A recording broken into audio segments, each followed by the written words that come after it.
You should be talking about the application you use, the major lessons you learned. You can almost think of it as an expanded abstract. The abstract is a half a page that gets somebody in a nutshell to appreciate what you've done and where you've wound up. So the abstract takes people from your initial interest through your study structure and out through the application of the lessons. And the introduction really basically does the same thing, only in a more elaborate way.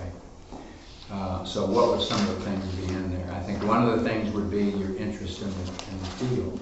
What caught you? Why did you pick this topic? So there should be something personal in there. Sometimes it's an experience you've had or a desire you've had to look more deeply into something because of X, Y, Z. And then I think there ought to be something in there about your method. How did you come at this? That's where you might have your thesis diagram and maybe an encapsulation of your work plan, your schedule, and so forth, how you went at it. I think something in there would be good to have on the structure of your thesis. In other words, how is this organized? Okay. And that would just be, these are the major chapters. In this chapter you will find, in this chapter you will find, in this chapter you will find. In other words, give the reader a quick walk around the major chunks of your thesis using your table of contents as sort of your script.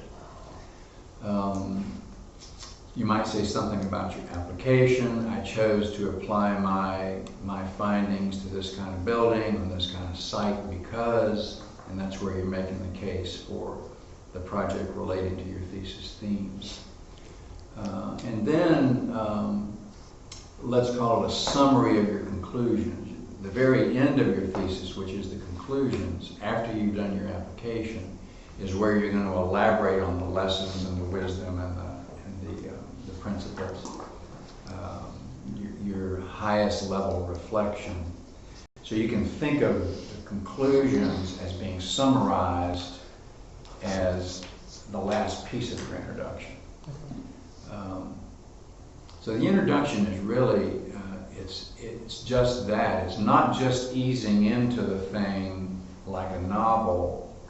The introduction is walking around the whole thing, including the conclusions, just like the abstract does. Okay. Those would be some of the major things. And then what you talk about and how you talk about it, that's going to vary by topic. You know, what you wind up elaborating on within the introduction is going to be based upon what it is you're saying you're studying. Yeah. I know a lot of us have a different way of writing, but with me, I usually do the body of the paper first and then go to my introduction. With us doing the introduction first, that means we will be constantly changing it. Yeah, there are parts of your introduction as you proceed that you can be fairly confident about to start the draft. Your interest in the topic, your method maybe, as your diagram begins to settle into the way it wants to be. And then the introduction is going to have to be set aside until you're further along in your thesis, because you don't really know what your conclusions are yet. And some of you are still trying to decide what your application is. So, no, you don't want to write more than you're confident about saying. Okay. And probably the introduction will be, together with the conclusions, the last piece you write in your thesis. Because, number one, the introduction wants to include conclusive things, and you won't know that till you're done. So you're going to be touching up and fleshing out the introduction at the very end of the spring. Just like you're going to be fleshing out your conclusions at the end of the spring. And you can think of it as the nose touching the tail. You know, the introduction is going to come all the way around through the thesis to the conclusion, and so the two things are going to meet. So the conclusions that are there are going to find their way into the introduction. I think it's important too, this is a little bit of an aside from the question, but I want to keep reminding you guys that the nomenclature you use for, say, naming your main topic areas, that you stay consistent with that. So you're not calling it one thing in the introduction, and even though the other name that might be in your research and analysis is similar, you don't keep changing the way you name things. It's better to be identical with your nomenclature so people don't get confused about what you're doing and what you're talking about. And the same thing is true in the table of contents. Whatever you're calling it there should be what you call it out in the text. So you don't want to just be close to the topic. You want to nail it right on the nose and make sure you're identical with that. Could you give an example of that? Say again? Could you give an example of that? Because I kind of have a vague understanding, but. Okay, green architecture and sustainability. Okay. Here in the table of contents it says green architecture. Out here in the text I'm using sustainability. Oh, okay. If you're calling it something, use the exact same name everywhere. Okay. Cool. And it's easy to drift off of that because in your mind they're close, and so you think, well, what's the problem? They're going to know what it is, but oftentimes they don't know what it is. Yeah, what was your question? Yeah, in the table of contents, I have a format, but in this, the March thesis paperwork that you gave us, should our introduction be modified now because it's a little bit different than what I would have in my table of contents? Because basically some of the stuff that's here, I didn't have it in my table of contents. The introduction doesn't have to get into a fine-grained elaborate. You're talking about giving an overview of the document. Yeah. Is that right? Yeah. In that section. The overview of the document is probably just the big chapter headings. You don't have to get into using the sub-chapter headings. Okay. So whatever your big chapter headings are, those would be the headings you would have in the introduction where you're giving an overview of the thesis. Then you would just talk generally about what's in each one of those chapters. Mm-hmm. I'm hearing you ask, tell me if I'm right, do you need to use all the terms in the introduction that are in your table of contents? Say it again. Do you need to use all this? You got the table of contents with all the chapter headings and all their subheadings and all their third level headings. Right. I'm hearing you ask, do all those names need to wind up in the introduction? Not only that, do they need to wind up in the introduction, but also do we need to include everything that's here as well as what's in my table of contents? Meaning the interest and topic, the definitions, the method and approach. Those are a general sense of things that tend to be talked about in an introduction. Mm-hmm. I'm not saying those headings need to wind up in your introduction, okay. But somehow in writing your introduction, I think you need to touch on what the intent of those names would be. Okay, I follow. People expect in an introduction to hear you say how you came at it. Mm-hmm. People in an introduction expect you to give them an overview of the structure of the thesis and its organization. Mm-hmm. People expect to know, well, how did they get into this? They expect you to share some of the major findings in the introduction. So there's certain expectations in the introduction, like there are expectations in the abstract. And the handout you're pointing to is just saying, here's what you tend to find in a section like that. Now you can name them different ways. You can combine them into single things. I'm not expecting those names to wind up in your table of contents. Okay. For one reason, it's generic and it doesn't reflect any particular topic. Mm-hmm. So the minute you start mapping a particular topic onto that, then that's going to change. So it's a guideline. It's not a directive. It's just trying to make sure you don't miss some big chunk. Okay. And wind up looking like you're not aware of what goes in an introduction. That's really all that's for. So you don't have to feel like this is some big legal thing and it better show up in your table of contents. Okay. And the whole class is advisory and not directive. So you remain in charge of how you interpret what I'm saying. What else has come up in terms of thesis content, tables of contents, chunks of information, ways of proceeding, anything else? Okay, I've got the pieces you've turned in so far. Monday, don't forget, you're gonna give me a draft of one of your literature reviews and one of your precedent studies. The more complete each of those is, the better off you're gonna be. So don't let it be so rough and incomplete that you really don't get any value out of the exercise. After that, I'm probably going to ask for an update of the map. A new sense of the title, a new abstract, a new table of contents, a new diagram, because most of you are still modifying, most of you are still finding your way.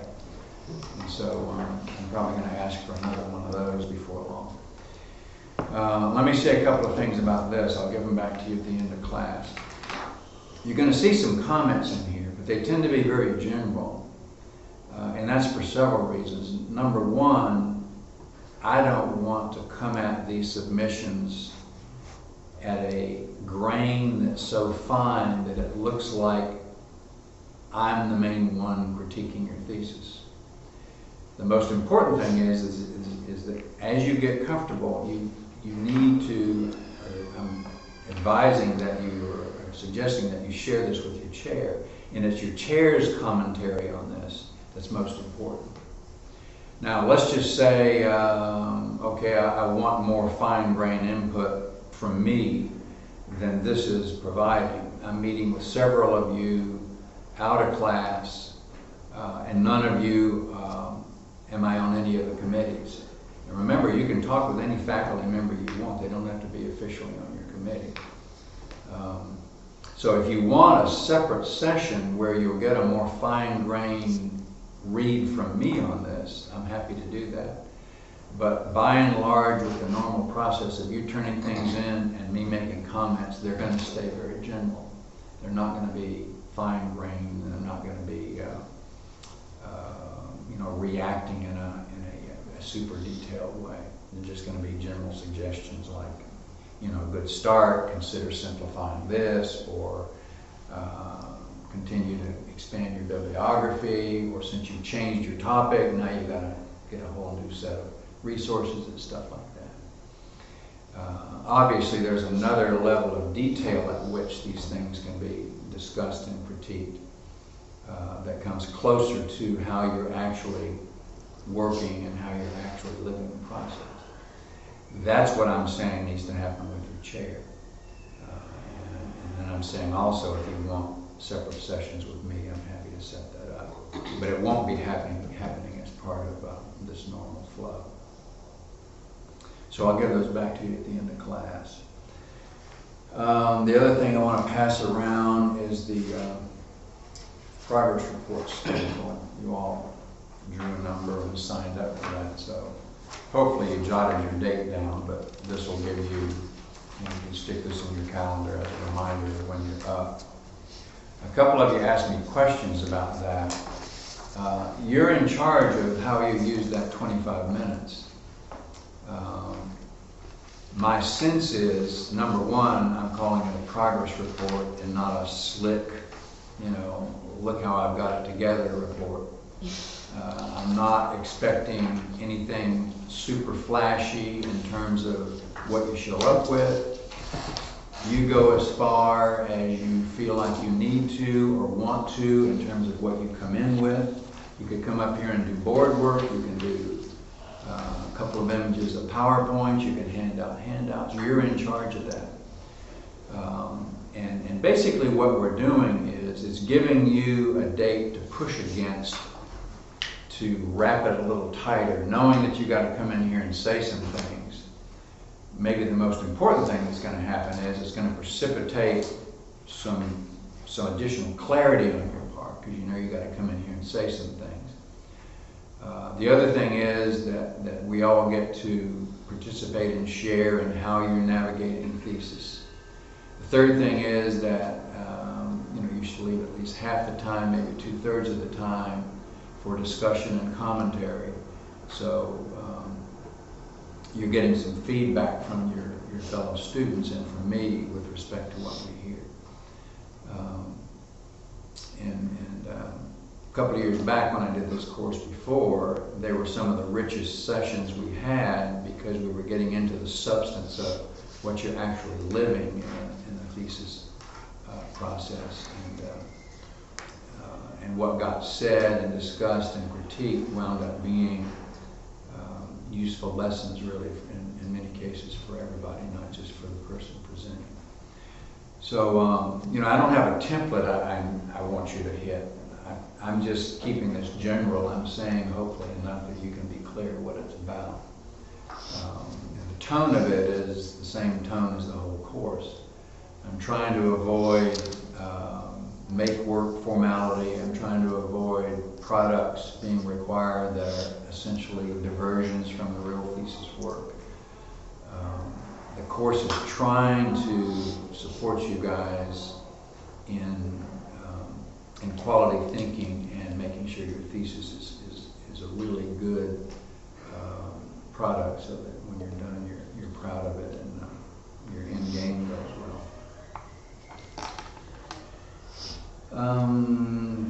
So any other questions on this thing? And remember, the idea is once we go through the list, this just starts over again.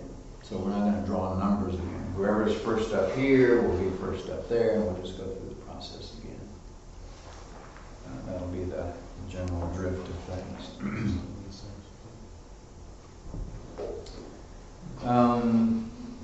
Okay, I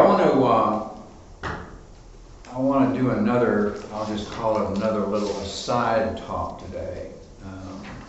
We started out the semester trying to hammer on the products and the main pieces of the process to get you guys started. One of the things I want to talk about today is decision theory. Now that may seem a little bit marginal to the conduct of your thesis, but it does have to do with how you work. And remember, I'm still looking to push into this at some point, maybe even the next class. The idea that, as far as I'm concerned, the thesis as a product is secondary to the thesis passage as a process. And you getting stronger at how you size things up, how you convert foggy situations to tractable action plans. It's the skills you take away and that you'll move into your professional life with. My opinion is your thesis as a product and even a set of content is going to become less and less important to you as you get out of school. But what will remain important is how you learn to do things. And that's why I'm going to say a couple of things about decision theory, because you are immersed in making decisions at various times. Now, decision theory is one of the many things that architecture has appropriated from other fields, and in this case it's appropriated from management and business.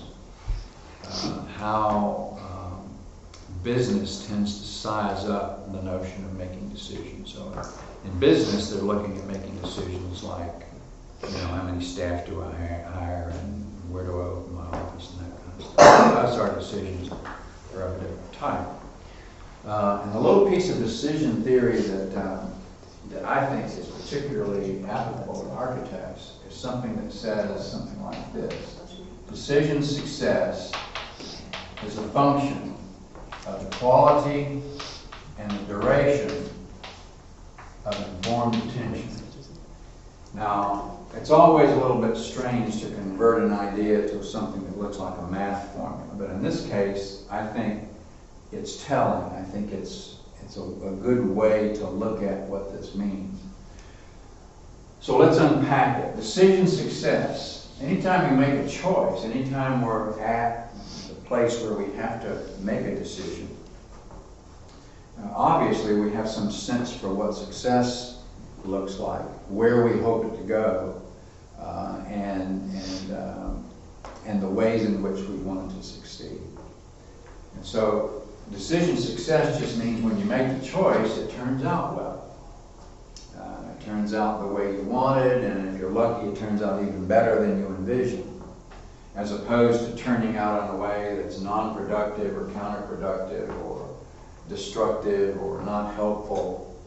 So decision success is going to shift in its particulars depending upon what it is you're deciding.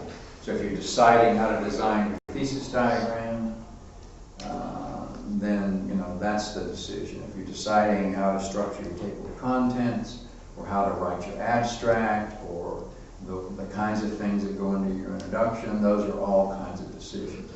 And then down at the end of the thesis, obviously, you're going to be making decisions with respect to transformation exercises and the design of your building and things like that. So the thesis is riddled with decision situations. So what do I mean by the quality and duration of informed attention? So this is about attention. The quality of attention. Quality of attention means that you have arranged your life and this work session to do your best work. It means you're focused, it means you're committed, it means the environment you're working in is conducive to good work.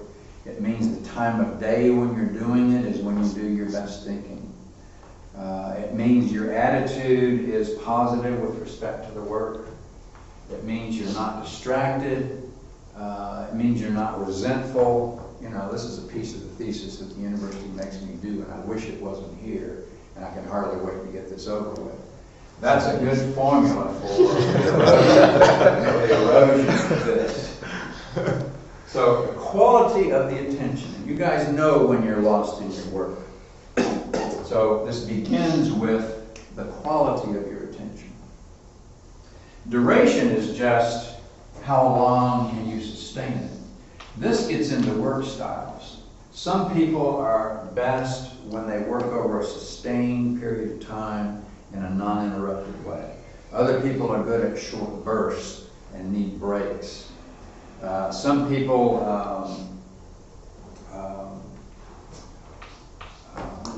quality attention would be time of day. But duration is basically the elapsed time.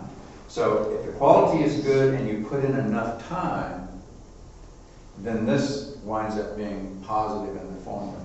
But you're still not done yet, because you have to have informed attention. It's not just attention. Informed attention means that you have gathered around yourself the information that you need to have at hand to make an intelligent decision. So you have to have all three things. You have to have the information around you. If you're deciding what to put in your introduction, then what do you need to know to decide what to put in your introduction? Maybe it's a conversation here. Maybe you got to go talk to somebody. Maybe you have to look at other theses. So what do you need to have around you? What do you need to have collected and to have at hand and to have absorbed? What is it you need to know to be putting in informed attention? And then what's the quality of your time with this? And what's the duration of your time with that? So when you look at it, there aren't that many factors involved, but you can see that any one of these things is weak. I put in quality time, and I put in a lot of it, but I didn't really get I didn't have around me what I needed to make an intelligent decision. Or I have what I need around me, and I put in a lot of time, but the quality of my time wasn't good. Or I know what I need, and I'm putting in quality time, but I put in too little time.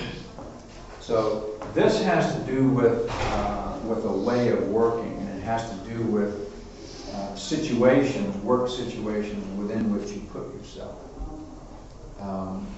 And it's real easy for this to erode. It's real easy because of the way life grabs us to have one of these three things not be particularly strong.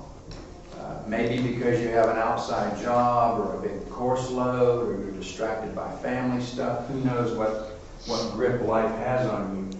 But to the extent life or whatever is eroding any of those things, you can bet that it's eroding the quality of your thesis. It's eroding the quality of whatever decisions are being made within the rubric of getting the thesis done. And so it gives you a heads up on the kinds of, let's say, work settings that you should be seeking. When you work, how you work, what's around you, what's going on. You know, if you're working in a place where there's a lot of distraction, you know, is that where you should be? So it's not okay that you work anywhere or anyhow. It's not okay that you embark on something without having collected what you need. And it's not okay that you give it short shrift instead of the time that it needs. Now, what's unusual about this, and this is really strange, especially coming out of management and business, this culture values efficiency, faster, cheaper, you know, all those kinds of things. This does not support that. This doesn't say how quickly can you get it done. This says how well can you get it done. And so the paradoxical lessons out of this really sound strange when you begin to harvest what that implies. For example, it values a leisurely, non-pressured work style. It says that hands-on, inefficient, time-consuming is good. That doesn't sound like this culture, does it? It also says that you never make a decision unless you have to. It implies that if you can afford to not address a decision right now and let life or other things unfold for a while, sometimes the unfoldment of events will make the decision for you, or at least will point what the decision is. A good example of that is, let's say you're wrestling with something within your thesis and you're not quite sure how to handle it. What this would say is, okay, in order not to just make some arbitrary decision that's not tied to anything, set it aside, work on those things around it, and maybe by being productive on those things you are confident about, it'll be clearer how to proceed with this thing that is the question mark. That would be an example of postponing making the decision, working on something else, and seeing if this other stuff might make the decision for you. And so one of the implications is don't make a decision unless you have to, and the other one is don't make a decision until you have to.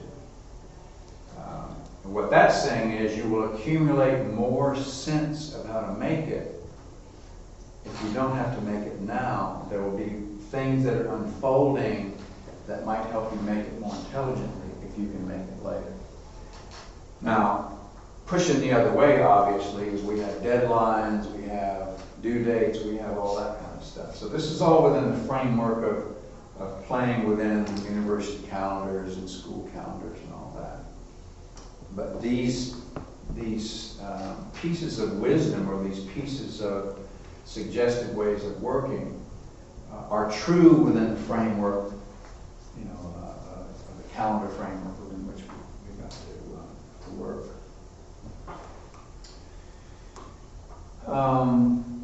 So even though decision theory is really let's say a business domain kind of thing, I think that if we appropriate it and push the business content away and talk about writing decisions, document organization decisions, deciding which precedents to use, deciding which pieces of literature to use, deciding who your chair is, all those things are decisions.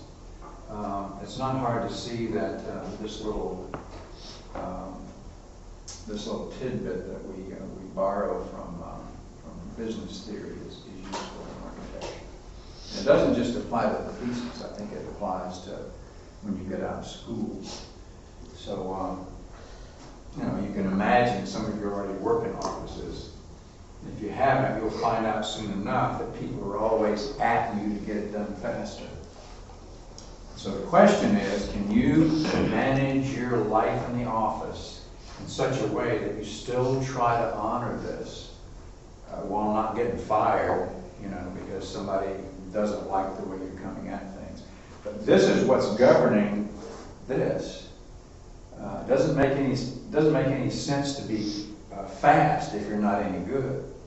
And all you're doing is creating, you know, mistakes in a more efficient way. Well, that doesn't make any sense at all. So you got to be successful and good and correct first, and then, which means this, and then once you master that, then you can look at efficiencies and economies and things that allow things to get done a little more quickly. So this doesn't value speed. As a matter of fact, it values slowness. It says the extension of the task is what we're looking for. And being able to do that within the pressure of the culture to not extend the task, that's the essential challenge here. And I think that's the same challenge that you have in your thesis. You know, you're going to have a better thesis if you have more mulling time. Well, you've only got so much of that when people start asking for products. But if you can create quality time with your information and give it good duration, and you collected what you need, you're going to give yourself a better chance at arriving at the different kinds of success that want to happen in the thesis. So that's a little stroll through decision theory. Any of this generate questions on your part or comments on even some of you who may work in firms? I'm sure that if you take this and hold it up to the culture and the way life tends to come at you in a fashion, there's a collision there. But yet this is what decision theory says is more likely to lead to success. I learned that a long time ago from my dad. He always told me, make sure you're effective first and then work towards efficiency with that. Mm-hmm. Measure twice, cut once. That's what the carpenters say. Right? Yeah. Any other sharings or observations? Okay, the other thing I want to get into, I don't think I want to get into now and then just stub out. I think I want to go through the whole thing in a class, so I think I'm going to postpone that. So come up and grab your packets. What I've done is the various submissions that you've given me, I've gone through and collected everything that had your name on it and put it in your packet. So you just need to look for your name, and all your pieces are in that piece there. So you can grab that, and I'm beginning to get other commitments. Craig has committed to talking. Arlene has a little bit of a scheduling thing, but I think we can get her here. Mike has committed, and Roy has committed. I'm still working on Valerie and a couple of others that are chairs for you guys. Okay, so we'll call it quits today, and I'll look to see you guys on Friday.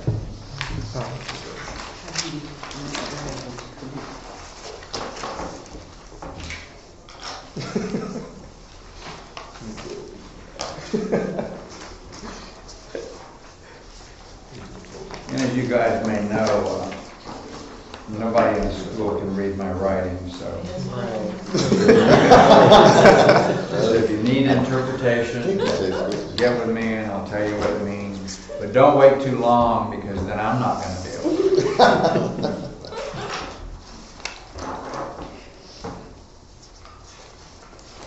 I'll wait here a minute while you look at it, and if somebody's got questions, you can. It's like,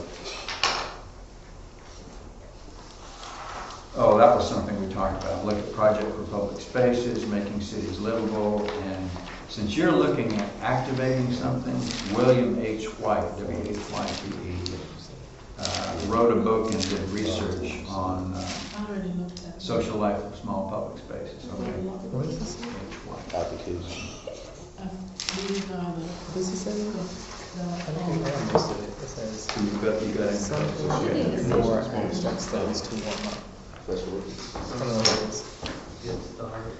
Good. I mean, This one's on place theory. I've got some resources that can help you with things on place class. style to And architecture. you may already have a lot of stuff that's on the list, but it'll be a way to make sure you cover Yeah, it it. looks like that. I already did work For on the, it. that Yeah, is elimination. unconventional. Yeah. Something like third grade.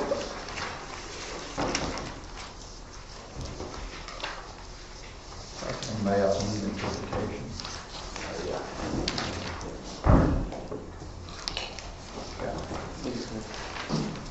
It says, Okay, seems like it should be a more natural setting. And I'm reacting to that. When you told me it was in the Everglades.